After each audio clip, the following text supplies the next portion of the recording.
W. So for this week's Geek of the Week, we have a very special guest. He's a guest who is in-house, which is pretty sweet. It's always nice to get people coming into the studios to check it out. Considering most of them don't want to come in because, you know, you don't shower. I do shower. Don't even say that. I shower all the time, you weirdo. Just sometimes I stink in other ways. Ugh. Fortunately, not today. And fortunately enough, for we've got Brian Vitis in here. And why is Brian in here? Because he has created one of the most fantastic things I've ever seen in my entire life. Vicky, would you like to espouse the virtues of what he has created? He has created an R2-D2 shell, which inside has like 12 different consoles where you can play on. But I'm not good at explaining it, so I'm going to let him do it himself. Brian, welcome to the show. Mm-hmm. Oh, thank you. And so you did create an R2-D2 unit that has video game consoles on the inside and a projector to actually play it from the console? That's correct. The 12 video game consoles are located in the body, and the projector projects out of the dome like the real R2-D2 from the Wow, that is amazing. So, I mean, I would imagine that the consoles span a number of years then. So, like, what are some of the consoles that you have inside of it? Well, it ranges all the way back to the Atari 7800. Oh, my gosh. All the way up to the Xbox and PS2. Nice. So you're keeping it kind of old school with it, and that's really cool. And if this sounds kind of familiar, Annabelle actually interviewed him on a PAX video blog about a year ago. Oh, so if yeah, this sounds nice. familiar, like you've probably seen the video. And so do you plan on going to PAX this year with it? PAX will be there. Nice. The R2-D2 will be there at PAX. Excellent. Yes. And everything runs in it? Everything's in working condition? Everything works. Everything's great. I've been prepping it, repairing consoles. Wow. Making it look better. So how did you come about deciding that you wanted to create an R2-D2 unit that had all of these video game consoles inside of it? Well, it wasn't originally an R2-D2 unit that I was going to make. Back in the beginning of college, I had 3 video game consoles.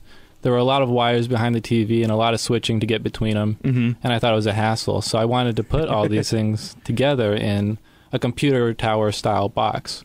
Nice. But, you know, after thinking about it, and it didn't seem like it would be that great of an idea, and so I realized I had an R2-D2 Pepsi cooler in my closet. Oh, wow, nice. Where the hell did you get a Pepsi, like an R2-D2 Pepsi cooler? Used to work at a grocery store. Okay, I remember those. Yeah, I remember seeing those around. Okay. Episode 3. Yeah, when they're coming out with them. Yeah. Wow. And That's so an awesome you thing to just have decided in to your throw them all in there. And now you say you started off with 3. How did you decide that you just wanted to keep building and building on it? Well, the R2-D2 was pretty big, and 3 consoles wouldn't have nearly filled what I could do. And so after that, you know, I just wanted to start collecting video game consoles and putting in as much as I could in there. And it was just a challenge for me that I wanted to do. See, you know what's challenging for me? 5th grade crossword puzzles. How the hell could you do this? Like, how the hell did you learn how to do this? It's mostly I taught myself. You know, looking at internet forums, and it's... Well, you seem to be a pretty smart guy anyway. I mean, you got a really good engineering degree. A couple of them, actually, it looks like. So you're a kind of a tech head anyway. So this was kind of just maybe a play on that, continuation of that. It's a piece of cake, yeah. See, this proves geeks can do geeky things and not have them be a waste of time. Yeah. Have you ever thought of creating, those shows, the battle bots? Have you ever thought about creating a battle bot or anything like that? You know, when I was younger, I did want to do it. Nice. Just didn't have the money or the the connections, I guess. I understand that. I wanted to do that. I remember watching that show and just loving those, trying to hopefully create some sort of awesome beast that would just destroy everyone else. But I was terrible at, I wasn't terrible at math, but I didn't have the drive that obviously you're going to have with, especially with this R2-D2 machine. Yeah, in Mexico, we don't have battle bots. You just run around with like tin cans and machete trying to beat the crap out of each other. That wasn't racist, was it? I don't know. You're the one who said it. But, Good God. out of all the game consoles, which one do you think is your favorite? Definitely the Atari 7800. Like, what games? Because I don't know. I never got to play Atari, so what games can you play? Games like Joust. Old school Joust. Nice. There's a really fun multiplayer game called Warlords. That's always popular when people come over. What do you do in that game? You have 4 castles, one in each corner, and you're protecting a little something at the center of the center of the castle, and you have a pong ball going around, and you try to destroy the castle and destroy the thing you're protecting. Yeah, these are back in the day when the games, when the something, you're not sure quite what it is. It could be a boulder, it could be a person, it could be a dragon, but it was all in the kind of the same square shape. because that's how they all went with It's like, that. is Link a girl or a boy? It's like, you never know with video games. Yeah, exactly. Well, Link was a boy. He was a girl. Link was a boy, Zelda was a girl. He wore tights. So what? I wore tights once. Oh, that was something I did not know or need to know about It was you. for a play. I was in a play when I was 16. I was in a couple of plays, actually, when I was 16. And you had to wear leggings. Yeah. Yeah, I stopped doing that afterwards because your hair gets stuck in the tights and they pull them out and all that stuff. No. All right, yeah. But so do you have any plans to create any more companion droids maybe for the old R2 unit? No, not at the moment. Nice. People have suggested C3PO. Yeah. You know, but I think I'm done for now building droids. That's pretty cool. And so what, like when you started off as a child, I mean, it kind of builds up to this at, a certain point. You don't just start saying, oh, I'm going to create an R2 unit with all these things inside. So, and you have the mechanical, the engineering degree and all of that. So what got you started as a child that sent you on this path? Legos. Nice. So was it like your parents were pretty cool with allowing you to get like a ton of Legos, and you just would you follow the set instructions with the Legos, or would you just build your own monstrosities? Well, I had a couple of things. So when I was younger, I had a full 6-foot shelf filled with models, and so I would build them to a T according to the instructions. But then later, I'd take them apart and make my own contraptions. What's the craziest thing you think you've ever built with like Legos? A long time ago, I can't remember how I built it for the life of me, but I built this little mechanical arm that could go up and down and What? Wow. How old were open and you? close. Maybe 8th grade. So nice. You had a really good aptitude for that. That's pretty solid. You I know what I love was that. doing in 8th grade? Boys. I was trying, okay? Okay, 8th all grade, right, I was there. trying. I was still really nerdy, had one eyebrow. It wasn't pretty. The unibrow. Okay, I'm exaggerating, but yeah. That didn't happen till later. All right, there you go. Jesus. What?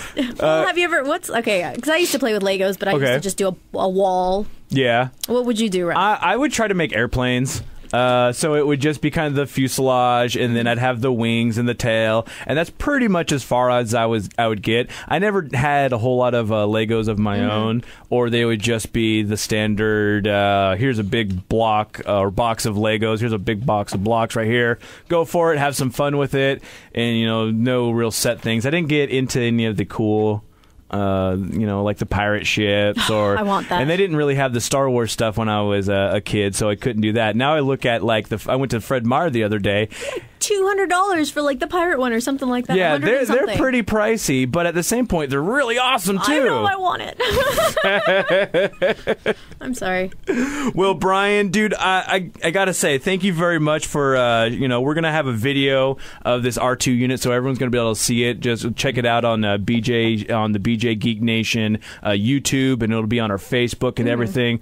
If anyone wants to see some of the stuff you do, is there a website that they can go to? Yeah, they can go to bdevitis.net. And that's BDEVITIS.net. You got some pictures of the R2 unit up there? Lots of pictures and how I built it and everything. Perfect. So if you want to make your own at home. And do you know yet where you're going to be at PAX? Yeah, I'll be on the top floor in Classic Console Free Play. Nice. So go check it out. Excellent. Thank you very much, Brian. Thank you. So we're in Brian's apartment. We're going to check out R2-D2. Let's see what we got. Holy crap, this thing is bigger than I am. Now, tell me a little bit of what we're looking at. We're looking at 3.5 years of work, 11 video game consoles, a computer, a projector up top, and sound system speakers all around. Right, could you show me a little bit on how everything works? Sure. Or where everything is? So you have your original Xbox here. You have 8-player PS2, N64, SNES, Atari 5200, Atari 7800, NES. This is the computer. A PSP would normally sit here. Unfortunately, I don't have one in there right now. This is the projector. Projects out of this hole here. The Dreamcast on top. And if you come around back, there's the Sega Genesis right here. And GameCube on the other side, on the other leg. I'll go around. Check that out. Right here. And you can swivel open and put a CD in. And swivel shut. First you have to turn on the power switch on the leg for everything you want to use. So we'll reach back here, turn on the projector. And we'll also, why don't we do the Atari 7800. So, power up projector, let it warm up, and let's pick a game. Let's see. What game should we play? We've always got so many good games to choose from. We got Joust, that's a classic right there.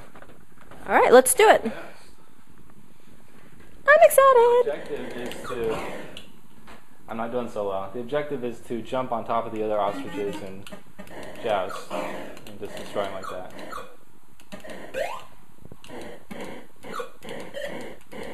And now Vicky's playing. What am I doing? Oh, sweet. This is awesome. Go up, up. What can I go do? What am I doing?